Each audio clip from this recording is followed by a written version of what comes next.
In fact, requiring that you have to have an explanation of the explanation obviously immediately leads to an infinite regress, because then you would need an explanation of the explanation of the explanation, and so on to infinity, so that nothing could ever be explained and science would be destroyed. So ironically, this principle that Dawkins seems to assume here or embrace would actually be destructive of science itself. So in the case at hand, in order to recognize that intelligent design is the best explanation of the appearance of design in the universe, you don't need to be able to explain the designer.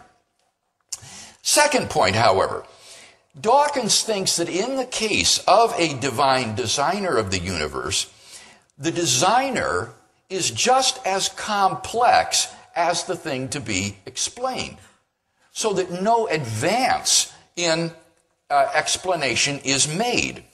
Now, this objection raises all sorts of difficult questions about the role played by simplicity in assessing scientific explanations. Simplicity is just one of the criteria that scientists use in assessing competing hypotheses. Even more important than simplicity will be things like explanatory power, for example, explanatory scope. There will also be things like the degree of ad hocness, the degree to which this is contrived or artificial, its plausibility, and so forth. So that simplicity is just one of an array of criteria that must be balanced against each other in order to assess competing hypotheses. And some hypothesis may be less simple than another, but have much greater explanatory scope or explanatory power, and therefore be preferable despite its being less simple. You cannot simply dismiss a hypothesis on the grounds of simplicity without weighing it in conjunction with these other criteria. But let's leave those questions aside. I think the more fundamental mistake that Dawkins makes is his assumption that a divine designer is just as complex as the contingent universe. And I think that's clearly false. As an unembodied mind, God is a remarkably simple entity. As a non-physical entity, a mind is incredibly simple because it has no parts. A mind isn't composed of different parts to be a composition. And as for the salient properties of a mind, things like self-consciousness, rationality, and volition, well, those are essential to a mind. A mind could not lack those properties and still be a mind.